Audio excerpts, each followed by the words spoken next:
శ్రీమాత్రే నమ. శ్రీ మహాగణాధిపతయే నమ.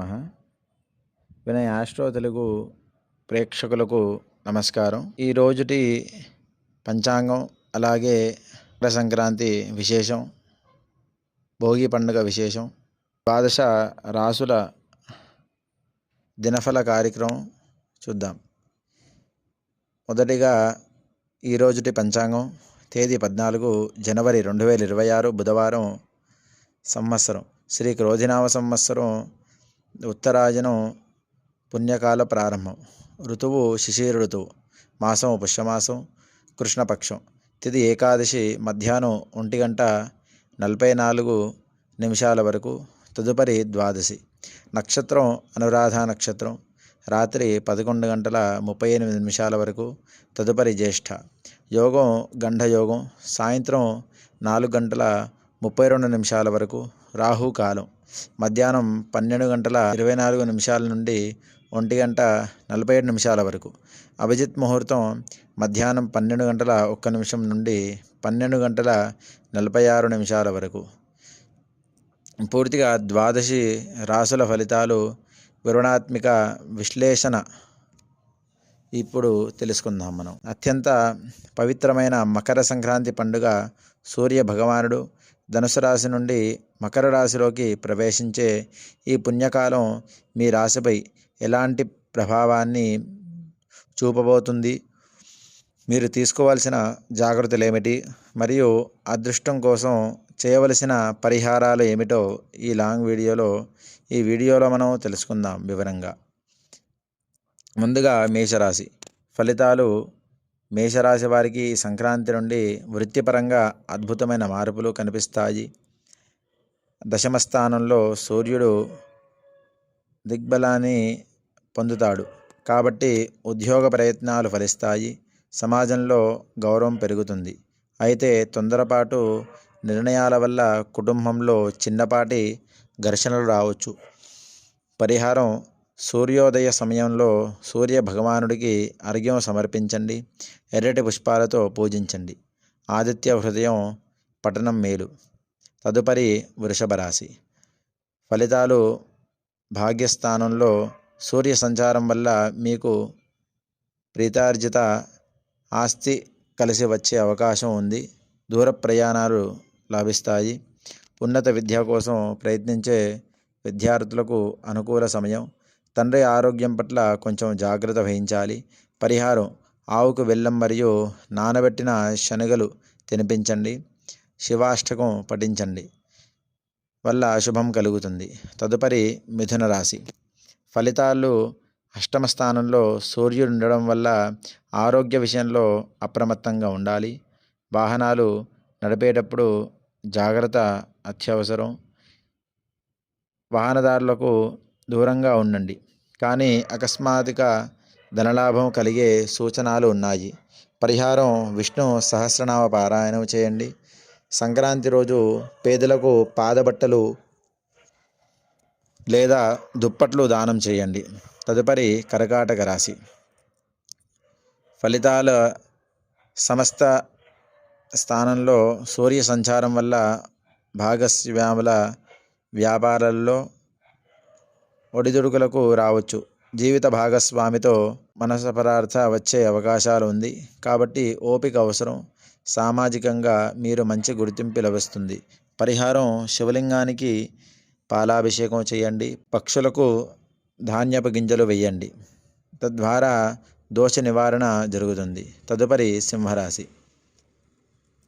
మీ రాశి అధిపతి 6వ ఇంట్లో సంచరించడం వల్ల శత్రువులపై విజయం సాధిస్తారు. కోర్టు కేసులో మీకు అనుకూలంగా మారుతాయి. పాత అప్పులు తీరుస్తారు. పోటీ పరీక్షలకు సిద్ధమయ్యే వారికి ఇది గోల్డ్ టైం. పరిహారం: ప్రతిరోజు గాయత్రి మంత్రం 108 సార్లు పఠించండి. సూర్య నమస్కారాలు చేయండి వల్ల శారీరక శక్తి పెరుగుతుంది. తదుపరి కన్యా రాశి. పంచమ స్థానంలో సూర్యుడు ఉండడం వల్ల సంతానం పట్ల ఆందోళన ఉండవచ్చు. షేర్ మార్కెట్లో లేదా రంగాలలో ఉన్నవారికి పెట్టుబడుల విషయంలో జాగ్రత్తలు ఉండాలి. మేధో శక్తితో కొత్త ప్రాజెక్టులు సాధిస్తారు. గణపతిని ఆరాధించండి.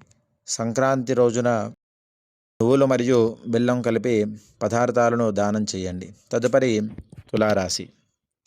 చతుర్థ స్థానంలో సూర్యుడు ఉండడం వల్ల గృహ సౌఖ్యం తగ్గే అవకాశం ఉంది. తల్లిగారి ఆరోగ్యం పట్ల శ్రద్ధ వహించండి. భూమి లేదా వాహన కొనుగోలు వ్యవహారాలలో డాక్యుమెంట్లను సరిచూసుకోవాలని. వృత్తిలో పనిభారం పెరుగుతుంది. లక్ష్మీదేవి పూజ చేయండి. ఏదైనా పురాతన ఆలయంలో దీపారాధన కోసం నూనె దానం చేయండి. తదుపరి వృశ్చిక రాశి. ఫలితాలు.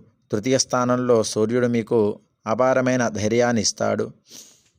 తోబట్టువులు నుండి సహాయం అందుతుంది. కమ్యూనికేషన్ రంగంలో ఉన్నవారికి పదోన్నతులు లభిస్తాయి.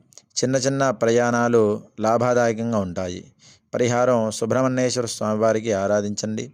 ఎర్రటి వస్త్రంలో కందిపప్పును ఉంచి దానం చేయండి. చేయడం వల్ల అదృష్టం వరిస్తుంది. తదుపరి ధనుసు రాశి. ద్వితీయ స్థానంలో సూర్యుడు ఉండడం వల్ల మాట తీరు కఠినంగా మారవచ్చు. కాబట్టి మాట్లాడేటప్పుడు జాగ్రత్త. ఆర్థికంగా మిశ్రమ ఫలితాలు ఉంటాయి. కంటికి సంబంధించిన సమస్యలు రాకుండా జాగ్రత్త పడాలి. కుటుంబ సమస్యల మద్దతు లభిస్తుంది. పరిహారం. గురు చరిత్ర చదవండి లేదా వినండి. ఆలయాలలో అరటిపళ్ళు దానం చేయండి. చేయడం వల్ల దోషాలు తొలగుతాయి. తదుపరి మకర రాశి. సూర్యుడు మీ రాశిలోనే సంచరిస్తున్నాడు. ఇది మీకు అధికారాన్ని, బాధ్యతలను పెంచుతుంది. సమాజంలో మంచి గౌరవం లభిస్తుంది. కానీ మానసిక ఒత్తిడి ఎక్కువగా ఉండే అవకాశం ఉంది. ఆరోగ్యంపై శ్రద్ధ వహించండి. పరిహారం. శనిదేవునికి నువ్వుల నూనెతో అభిషేకం చేయండి. పేదవారికి నల్లటి వస్త్రాలు లేదా గొడుగు దానం చేయండి. తదుపరి కుంభరాశి. వ్యవస్థానంలో సూర్య సంచారం వల్ల ఖర్చులు విపరీతంగా పెరగవచ్చు. అనవసర ప్రయాణాలు నివారించండి. ఆధ్యాత్మిక యాత్రలకు అవకాశం ఉంది. విదేశీ యత్నాలు చేసే వారికి శుభవార్తలు అందుతాయి. పరిహారం. హనుమాన్ చాలీస పఠించండి. ప్రేక్షకులు పక్షులకు వీటిని ఏర్పాటు చేయండి. తదుపరి మీనరాశి. లాభస్థానంలో సూర్య సంచారం మీకు అత్యంత అనుకూలం. బకాయిలు వసూలవుతాయి. పెద్దల నుండి సహాయ సహకారాలు అందుతాయి. సమాజంలో పలుకుబడి పెరుగుతుంది. మీరు అనుకున్న కోరికలు నెరవేరే సమయం. పరిహారం. దక్షిణామూర్తిని ఆరాధించండి. గుడిలో పసుపు లేదా శనగలు దానం చేయండి. దానం చేయడం వల్ల శుభ ఫలితాలు కలుగుతాయి. చూశారు కదా, ద్వాదశ రాశుల వారి ఫలితాలు మరియు పరిహారాలు. గ్రహ గతులు ఎలా ఉన్నాయో భక్తితో పరిహారాలు పాటిస్తే ఆ భగవంతుని కృప మనపై ఎప్పుడూ ఉంటుంది. ఈ వీడియో మీకు నచ్చినట్లయితే లైక్ చేయండి, షేర్ చేయండి. మరిన్ని అప్డేట్స్ కోసం మన వినయ్ ఆస్ట్రో తెలుగు ఛానల్ని సబ్స్క్రైబ్ చేయండి. మర్చిపోకండి. సర్వే జనాః సుఖినో భవంతు.